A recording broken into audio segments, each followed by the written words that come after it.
Welcome gamers, I am John of Video Games Underworld and this is a new episode of my Season 1 Reboot. In 2022, it has been a decade since the release of Resident Evil Operation Raccoon City, and 10 years have passed since its announcement. There are a select few who love the game, but reviews from both critics and gamers alike was overwhelmingly negative. Those who bashed the game had valid reasons for it, while others defending it would say, "Come on man, it's Resident Evil." Now why has this game received so much hate from fans of the series? Because to many people it did not feel like the traditional gameplay of Resident Evil, and for various other reasons as well. With all that said and done, this is the failure of Resident Evil Operation Raccoon City. Resident Evil Operation Raccoon City started in early to mid-2010. The idea for the development of the game came during the development of Lost Planet 2. In October of that same year, Kotaku reported that the developers of SOCOM US Navy SEALs franchise, Slant 6 Games, was developing Resident Evil Operation Raccoon City.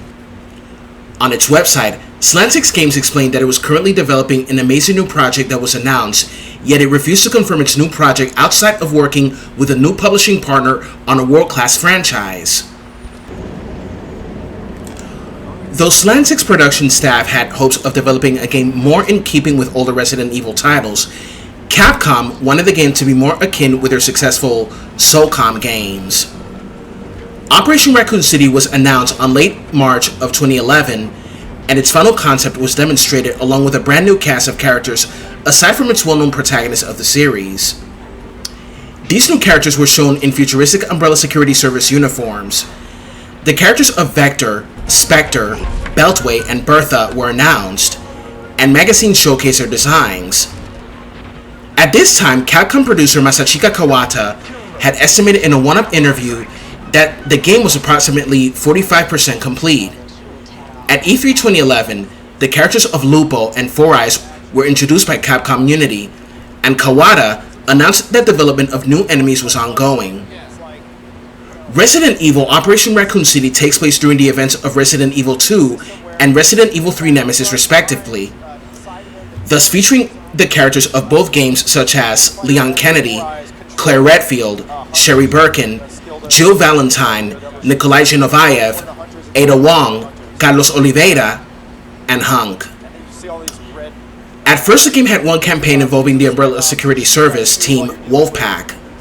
Then in late development of the game, Slant 6 will create a new campaign where the playable characters will consist of soldiers in a US Army unit dubbed Echo 6.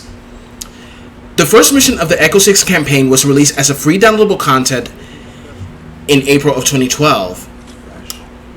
In January of 2012, shortly before release, 4 multiplayer modes were announced which put players against one another in a zombie-infested environment.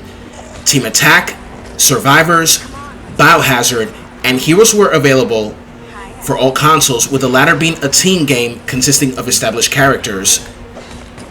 A 5th mode, Nemesis mode, was announced as an Xbox 360 exclusive and put 2 teams against one another with the objective of activating the Nemesis TO2 to destroy the opponents.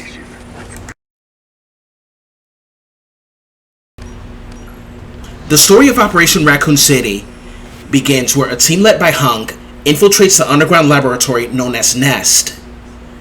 Their mission objective was to seize William Birkin and obtain the G-Virus samples. But the mission goes awry and Birkin becomes his own creation, which leads to the destruction of Raccoon City caused by the T-Virus, creating zombies and monsters. The game had 2 campaigns, Wolfpack and Echo 6. The Umbrella Security Service Wolfpack team led by Lupo are tasked with destroying all evidence that could incriminate Umbrella in the process and silence any potential witnesses that could expose the company's activities. On the other side is a paramilitary team known as Echo 6. Their mission, unlike the Wolfpack, is to obtain evidence that could expose Umbrella, reveal the truth about the outbreak, and rescue as many survivors as possible. Much like the main story involving the Wolfpack, Echo 6 is also a what-if type of scenario. Despite being an interesting what-if type of story to many players, the story of this game is non-canon to the main series.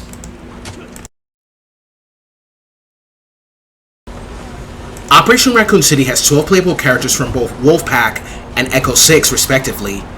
However, in the main game, only 4 of them. The players can choose one of 4 characters for the online modes.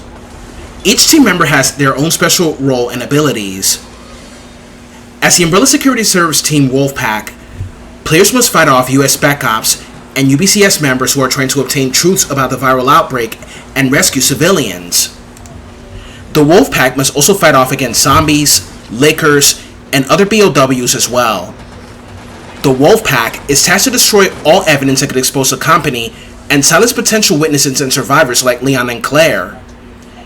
Players can get to decide whether to kill Leon and Claire or let them go. As Echo 6, players fight off zombies and monsters while teaming up with Jill at some point. Unlike the Wolfpack, they must obtain evidence that could expose the truth about the viral outbreak and rescue survivors. Players can play solo or cooperatively with others online in a campaign. Upon completing missions, players can obtain experience points, and depending on the points they obtain, they can buy new weapons and upgrades for their team. Blood loss from a gunshot can attract zombies and various other BOWs to attack players. If players are bitten by a zombie or a crimson head, they can get infected. Once they completely lose health after an infection, they can end up joining the ranks of the undead if they do not use an antiviral spray on time. Like in various titles of the series, players can recover health with herbs and fully restore their teammates' health with the first aid spray. Weapons and ammo are spread out throughout the areas, and players can obtain various types of weapons.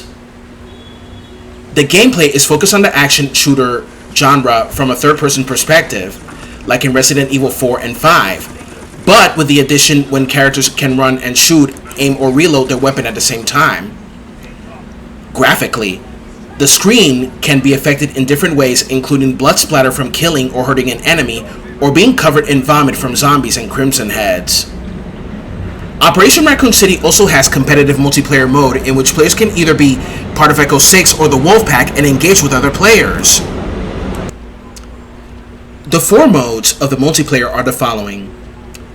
Team Attack Mode, which resembles traditional team deathmatch in that 2 teams representing Spec Ops and USS compete for kills in a time match.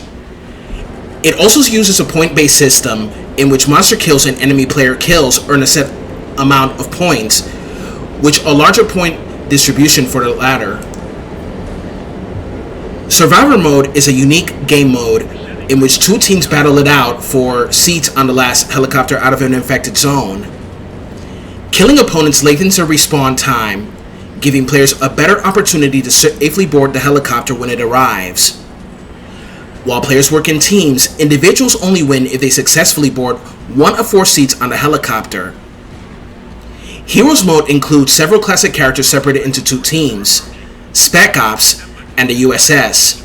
Of the Spec Ops, there's Leon, Claire, Carlos, and Jill. As for the USS, there's Hunk, Nikolai, Ada Wong, and a new character called Lone Wolf. These characters have unique ability sets and are much harder to kill than the game's normal set of characters.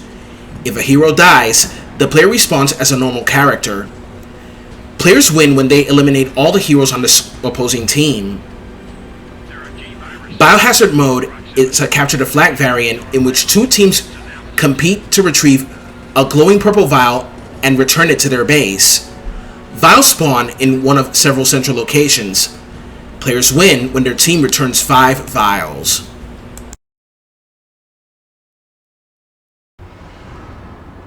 Upon its release, Operation Raccoon City received mixed to mostly negative reviews. Majority of score on a scale of 1 to 10, most reviewers give it a 1 up to a 4 out of 10. But the official Xbox magazine, Destructoid, and GameShark give it a 7 out of 10. The official Xbox magazine give it a score of 7 out of 10 as a satisfying blend of gunplay and teamwork. Destructoid said that the game suffers from poor design, but that doesn't stop it from being a genuinely good time that should satisfy anybody looking for a hardcore romp. The Guardian said, "It's important to bear in mind that it's best experienced multiplayer rather than solo. but it's great fun and adds a fresh spin to a key time and place in the Resident Evil universe. GameShark said, Raccoon City isn't the next real Resident Evil game. Instead, it's mostly a solid third-person shooter, cover-based shooter set in the same universe. Why most reviews were mostly negative? Because most of them believe that this is a poor man's version of SOCOM and a destitute man's Resident Evil. Most would say that it hurt the franchise by making it look like SOCOM and Call of Duty all in one. Operation Raccoon City, despite having an interesting what-if story and good graphics, it could have been a lot better if it was more in tune with the traditional type of gameplay from previous titles of the main series and not be a combination of Resident Evil, SOCOM, and Call of Duty. Others would say it was also like bringing the live-action movies into the game, taking away the feeling of fear and making it more action-based. So many consider this game the worst Resident Evil title. Years later, Umbrella Corp would also share a spot with this game to many. And finally, to wrap this up, I remember being hyped about this game because I like the idea of what if Leon and Claire didn't survive the Raccoon City incident and Sherry was taken by Umbrella? It felt like it was going to be interesting. Unfortunately, after buying the game and playing it, I was flabbergasted and hated how it went from survival horror to the same style as SOCOM and Call of Duty. Don't get me wrong, SOCOM and Call of Duty are great games indeed, but it doesn't fly in a Resident Evil game because it's like if you're watching a live-action movie, which would seem to be more action-based rather than the intense feeling of tension and fear that previous titles have. If people like this game, fine. If people didn't like it, then you're not alone in this one. Worst money to spend that was. Next episode will be the history of Resident Evil Remade, which include Resident Evil 7 and Village as well. Until next time, gamers, I'm John, host of Video Games and the World. Peace!